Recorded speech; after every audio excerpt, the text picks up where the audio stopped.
On my mother's 60th birthday, she stood up with a folder in her hand and announced very seriously, "Your father and I have already arranged the will and we are not leaving you anything." I nodded, continued eating, and did not even look up. Then my nephew shouted from the living room, "Mom, come here. Aunt Elena is on television." A strange silence fell, so heavy that even the fork felt heavy in my hand. Everyone turned at the same time, and when they saw the headline at the bottom, no one could say a single word.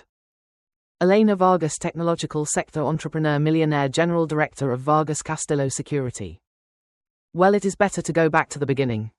My name is Elena and I am 33 years old, but this story started when I was 22, fresh out of university with my computer science degree completed, and a dangerous mix of hope and fear, because the truth is I had no idea what I was going to do with my life. My first job was at a systems company in the city. I remember the first day perfectly. The place smelled of burnt coffee and sleepless nights.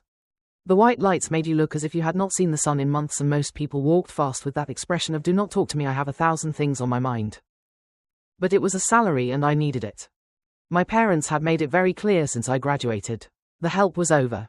"You are an adult now, you studied, it is your turn," my father said, as if it were a rehearsed phrase. The person who received me was my supervisor, Miguel, a man in his 40s, always wearing polo shirts as if he bought the same one in 3 colors. He had the habit of eating at his desk and leaving crumbs on the keyboard. It never failed. "You are the new one," he told me without much emotion. "You are going to start with basic corrections and code review. Nothing big. First learn." And that is what I did for 3 years: corrections, reviews, and more corrections. I lived in a tiny apartment that consumed a good part of my paycheck. Many nights I had instant soup and tried to pay down the debt I carried from my studies, from graduation, and from surviving those years as best I could. My parents called me every Sunday, not to know how I was, but rather to check how my life was going. "Elena, have you met someone?" my mother would ask. "And the job, are they giving you good benefits yet?" Then came the comparisons. "Your sister Valeria is doing very well at the agency," my mother would say, as if reading a report. "They gave her a better position, and her boyfriend Alejandro is already advancing in the firm." Valeria was 2 years older than me, and for my parents she was the perfect daughter. She had a plan, she had order, she had a stable partner, she had the wedding coming, everything that gave them peace of mind. And I was there fixing other people's system errors, watching how people said they understood, and then left me the mess, wondering if I was really going to spend my life like that. Until one day Javier Morales called me. Javi and I had been friends in university. We were the kind who stayed up late working on projects, eating whatever from the cafeteria and arguing ideas as if we could change the world with them. He was brilliant, the kind who wrote code as if he were having a conversation and always had a big idea in his head. "I need to talk to you," he said without a long greeting. "I have a proposal." We met at a cafe near my office, one of those where there is always people with laptops and worried faces. He sat down, opened his notebook, and went straight to the point. "Do you remember when in university we talked about home security systems, sensors, cameras, everything integrated, not like those limited things that only record?" I remembered. We had spent hours dreaming about what we could build if we had resources. "Yes," I said. "What do you have?" "I am already doing it. It is not an idea, it is something real. A complete software package for residential security cameras, motion sensors, doors, alerts, everything. And it works well." He straightened up in his chair. "I need a partner, someone who knows the technical part as well as I do, and above all, someone I trust. We put together our savings, open the company, and whatever comes in we split half and half, 50-50. I stayed silent for a few seconds. In my head appeared my cubicle with the flickering light above. The empty energy drink cans that Miguel left stacked on his desk. The motivational teamwork poster that someone had scribbled on. Why me? Of course. "How much are we talking about?" I asked. "I have saved 200-something thousand pesos, almost 300. If you put in the same, we start strong. Registration, basic equipment, a small office, whatever is needed to build something serious." Almost 300,000 pesos. It was practically everything I had gathered with effort in those 3 years, including what I had in my retirement fund and a small savings I had made on my own. If this went wrong, I would be left without a job, without a safety net, and with all the family pressure on top. "Give me a week," I told him. "A week to think about it." That week was hell. I made lists, I calculated, I erased, I made the accounts again. The safe path was to stay in the company, endure, wait for a promotion, keep going, and that was it. The risky path was to bet everything on Javi. In the end, I did what I always did when I felt caught between a rock and a hard place. I called my parents. "You want to quit to open a company?" My father said, as if I had told him I wanted to jump off a bridge. Elena, do you know how many businesses close in the first year? Most of them. Yes, I know, I said. But this is different. Different? Why? Because you say so, because you know the technology, you know the market. My mother intervened. My love knowing about computers is not knowing how to run a business. Besides, my father added, what if it does not work? Then what? You will be 26 without money and with a gap in your resume. Your sister is getting married next month. She has her life set up. My mother released what she always released when she did not understand my path.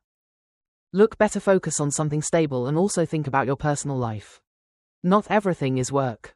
I hung up and stayed looking at the wall of the apartment. I did not cry, I did not shout, I just stayed there feeling that strange emptiness that remains when you understand that they are not listening to you and that maybe they never have. An hour later I called Javi. I am in, I told him. Let's do it. 2 weeks later I walked into Miguel's office and left my resignation on his desk. Miguel was not even surprised, he just raised an eyebrow. Are you sure? He asked. Yes. Well, good luck. And that was it. Not a pat on the back, not a, you will regret it. Nothing. For him I was just another piece in the system. Javi and I found a small space above a neighborhood pizzeria. The rent was low for a reason.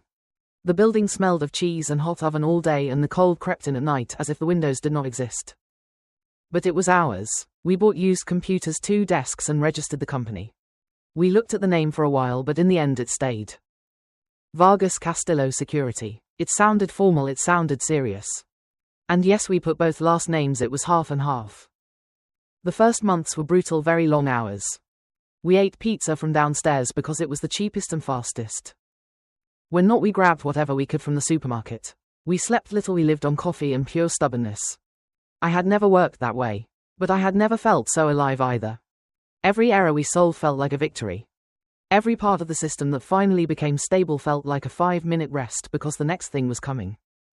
We took almost a year to have the prototype as we wanted, and when I say as we wanted, I mean something that did not crash, that was fast, that had no video delay, that truly integrated senses, and that the user did not need to be an engineer to use it. When we finally saw it working completely, we stayed looking at the screen as if it were a miracle.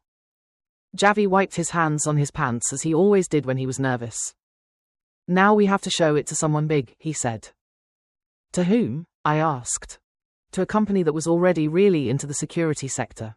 Monitoring installations, contracts with condominiums, new developments.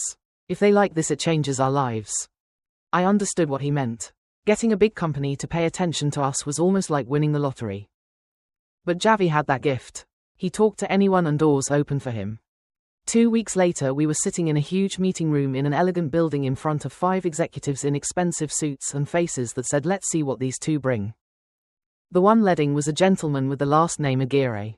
Do not ask me his first name, everyone called him the licenciado. Interesting, he said, reviewing some papers. How long did it take you to develop this? 1 full year of development, I replied, and months refining security protocols. The system handles up to 40 sensors per hub without delay, and the video stays stable. They asked us technical questions for 2 hours, real questions, not those where they only pretend to understand. They really understood. That made me nervous and at the same time gave me hope. When we left, I did not know if they had liked it or if they were going to reject us right there. 3 days later, Javi called me shouting. They want it, he said. They want to license our software. How do you mean they want it? I asked. They want an exclusive agreement to integrate it in their new residential and condominium installations, and they want us to provide support and improvements. I swallowed hard. And how much? 20 million pesos for each of us upfront and royalties. The air left me for a second. 20 million pesos. I had never seen that amount together in my life, not in my parents, not in my uncles, not in anyone's close to me. We signed the contract 2 weeks later in a lawyer's office. I tried not to let my hands shake when I put my signature. Javi smiled like a child. And if I am honest, so did I. The money appeared in the account 3 days later. I should have called my family. I should have told them, I should have shared the news with them, but I remembered that call where they told me almost with pity that I was throwing my life away. A part of me wanted to show them yes, but on my terms, and another part wanted to protect myself from their comments, from their way of minimizing everything I did. The only family event I attended at that time was Valeria's wedding. There was no way to get out of it. My mother had been planning it for 2 years and made it clear that it was not optional. The wedding was exactly as you imagine. Big church, photos everywhere, elegant hall, gift table, people giving opinions about everything. Valeria looked perfect in her white dress. Alejandro, her husband, was an accountant of those who talk about planning the future as if it were a hobby, well-ironed suit, rehearsed smile, and a comment for every topic. I tried to go unnoticed, really, but in a family like mine they do not let you. And you, Elena, are you still with that computer thing? My aunt asked me with a pitying smile. Then my uncle grabbed me near the refreshment bar. Look, dear, you are still in time to find a good partner and settle down. You are not getting any younger. And my parents were worse, all night throwing small comments like needles. You should take a business course, my mother said, because typing there is not a career. I smiled, I nodded and counted the minutes to leave. That night I decided something. If my family wanted to believe that my work was a game, if they were not interested in listening when I tried to explain to them, then I was not going to keep begging for respect. I was going to distance myself. Javi and I kept working as if our lives depended on it. With that contract, for the first time we could hire staff. We rented a real office, we bought good equipment. We stopped living on pizza. We have to grow, Javi said. Security for businesses, systems for buildings, big contracts. Step by step, I told him. First, we have to make this solid, impeccable. And that decision worked for us. Our software became the star product of that company. The reviews were good. The installations increased. Then more licenses with other companies were added, more support contracts, and growing stopped being a promise to become part of the routine. By the time I turned 27, the company was already generating several million a year. I bought a house in a nice area, a car that did not make strange noises every time I braked, and for the first time I went on a trip without counting every peso. I found out that Valeria had a son. I sent her a box with nice clothes for the baby, without a card, without a call, just the box. For me that was enough. 4 years of growth and calm passed until everything changed. Javi started feeling tired all the time, then he lost weight. Then came the medical appointments, the tests, and that moment when you feel that life stops for you. He told me one Tuesday morning, sitting in front of me in the office. His eyes looked dull. It is pancreatic cancer, stage 4. They are telling me with luck 6 months. I do not remember what I answered. I think I did not answer. I stayed looking at him as if those words did not quite sink in. Javi passed away 4 months later. He was 30 years old. The funeral was the hardest thing I had ever lived through. His family was devastated, and so was I. Javi was not just my partner, he was my friend, the only one who understood everything we had built. After the service, his wife Sarah approached me. She still had her face wet from crying. Javi wanted me to tell you something, she said. He asked me to talk to you about this. I nodded without trusting my voice. He wanted you to buy his part, she said. He did not want his family to get involved in the business. He wanted you to handle everything. I took a deep breath. I bought Javi's 50% for 120 million pesos. Just like that, in one blow, I became the sole owner of Vargas Castillo Security. I thought about changing the name. I thought about it several times, but I could not. Javi deserved for his name to stay even if he was no longer there. Working alone was heavier than I thought. I no longer had anyone who looked at me and understood without explanations. I no longer had anyone to laugh with in the early morning when something finally worked out. But the company kept growing. Our software was installed in thousands of homes and buildings. We had contracts with security companies in several states, and by the time I turned 33, the business generated close to 400 million pesos a year between licenses, support, and agreements. I bought a bigger house, a better car, and traveled to places I had only seen in movies before. And even so, my family still believed that I was still struggling. One day I ran into them head on. It was at a pizzeria, the same one where we started, because the building of the first office was there. That day I had gone out to clear my mind after a heavy morning, and since the pizzeria was close, I walked. I was waiting for my order when I heard a voice behind me. Elena. I turned around and there were my parents, just as always. My mother with her perfect hairstyle, my father with his well-ironed shirt. Hello, Mom. Hello, Dad, I said. They looked me up and down. My mother pursed her lips a little. What are you doing here? She asked with that tone of concern that in her always came mixed with judgment. I came for pizza, I said. They make it really good here. They looked at each other with that look of something is wrong. Elena, my mother said slowly. Are you okay with money? I almost let out a laugh, but I held it back. Am I okay? Look at you, she said, searching for words, so thin. And you come to eat in places like this. There is nothing wrong with this place, I said. Of course not, my father hurried. Only that Valeria and Alejandro just bought a house, 3 bedrooms, 2 bathrooms, and he got another promotion. How nice, I said. Calm down. And the child, my mother added, Tomás is doing very well. They already put him in activities. He is advanced. My pizza arrived. I took the box. Well, I said, take care. I left and I could feel them watching me walk away with that usual disappointment as if I were a lost cause. 3 months later, something worse happened. I was leaving a support center in the downtown area, one that I had been sustaining as main donor for 2 years. I went every few weeks to check projects and talk with the people who coordinated the place, especially a job training program. That day I had just spoken with Veronica, the director of the center, about expanding workshops when I stepped out onto the sidewalk and saw a familiar car parked nearby. It was mid-afternoon and the traffic was already getting heavy. Valeria got out from the passenger side, impeccable as always, in a suit and heels. Alejandro was driving and in the back was Tomás in his car seat. At that time Tomás was a small child about 4 years old. Valeria stared at me, then turned to the sign of the place and her eyes widened. "What are you doing here?" she asked. I looked at the sign, which clearly said it was a support center for people in street situations. "I came to see how the program is going," I replied. She paused and her face changed to something that looked like pity. "Elena," she said softly, as if she were about to tell me a secret. "Do not tell me you are living here." It took me a second to understand. Then I understood. She really believed I was there because I had nowhere to sleep. "Valeria," I said as calmly as I could. "If one day I needed help, I would know perfectly who to call." Her face lit up as if that confirmed her idea that I was making it strong. "Of course," she said. "Family is family. Look, if you need, call our parents. They will help you, and if you want, Alejandro can see if in his firm there is something for you. They always look for people for basic things." When they left, I stayed there watching them drive away, and I felt like laughing. Not out of mockery, but at the absurdity.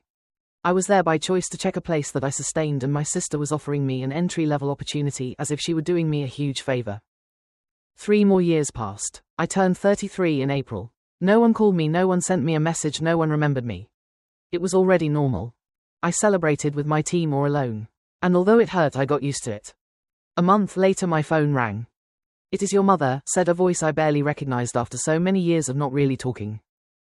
"I am going to have my 60th birthday party in 2 weeks Saturday night here at the house.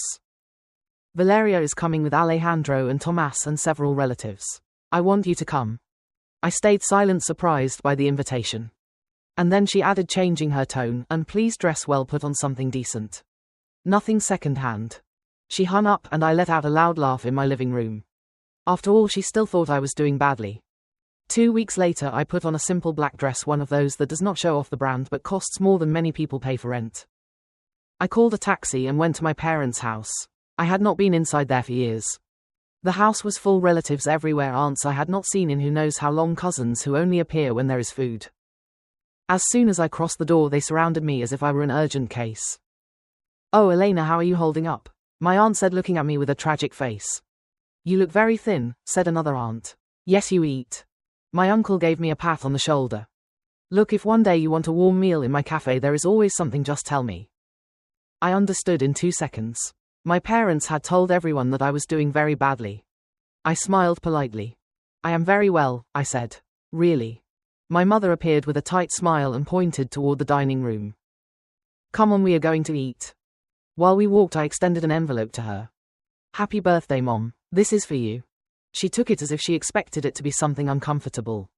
She did not open it or check it. She walked straight to the kitchen and threw it in the trash without hiding it. I saw her do it and said nothing at that moment. In that envelope were the already paid reservations for her and my father. National flights and hotel for 2 weeks in Cancun. Everything confirmed. I had planned it carefully, thinking for a second that maybe that gesture would open a door, but no. For her, what came from me was not worth even the trouble of opening it. We sat down to eat. In the living room, the television was on with a news channel that my father always left in the background. No one paid attention to it, as always. My mother had made plenty of food as she liked, and also came with her mental list of who was doing well and who was doing badly. Suddenly she stood up with a folder. "I have an important announcement," she said. Everyone fell silent. Valeria straightened in her chair and pretended surprise, but I saw how her eyes shone. It was clear she already knew. "Your father and I updated the will," my mother said, "and we decided to leave the house to Valeria. She has a stable life with Alejandro and they will need space for Tomás." Valeria smiled and squeezed Alejandro's hand. Tomás played with his food without realizing. My mother then turned to me with a strange expression, like pity and scolding at the same time. Elena, you are not going to receive anything, she said. You have not achieved anything really important, and we believe that the little we have should remain in the hands of someone who uses it with responsibility. Murmurs were heard. Yes, it makes sense. It is the best. With Valeria it stays safe. I chewed, swallowed, and kept eating as if they had told me anything. Inside, I admit I was holding back laughter. That house was worth less than what I had paid for my car. My mother stayed looking at my confused face because I was not crying or begging. Then Thomas pointed to the television and shouted, "There is Aunt Elena, that is her." Everyone turned. On the screen I appeared in an interview with a formal jacket and neat hair, sitting in front of a host in a television set. At the bottom it read Elena Vargas, General Director, Entrepreneur of the Technological Sector, Millionaire. The room froze. On the television the host was asking me about the growth of my company. It was a segment recorded the previous week, and that day they were retransmitting it. I explained how we went from being 2 people in an office above a pizzeria to a company with big contracts and licensed technology. They showed images of our current offices, graphs, figures, people working. My mother turned pale. After a few seconds that felt eternal, she whispered, "What does that mean? Why do they say you are a millionaire?"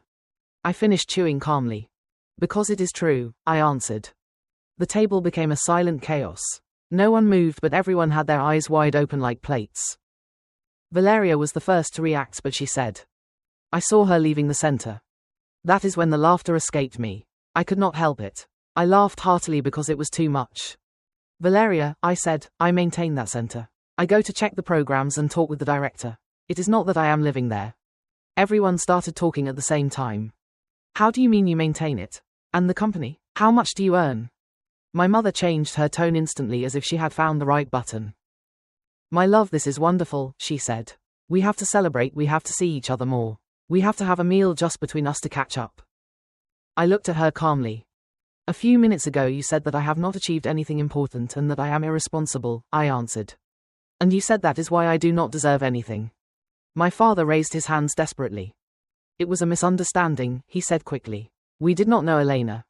"You did not know because you never asked," I answered. "You never cared to listen." I stood up from the table. I walked to where the cards and my mother's gifts were and looked at her again. "By the way," I said, "do you remember the envelope you threw in the trash without opening? It had already paid reservations for you and for my father. 2 weeks in Cancun, flights and hotel, everything confirmed." She opened her mouth but nothing came out. "Since you already threw it away," I continued, "tomorrow I will call to cancel it."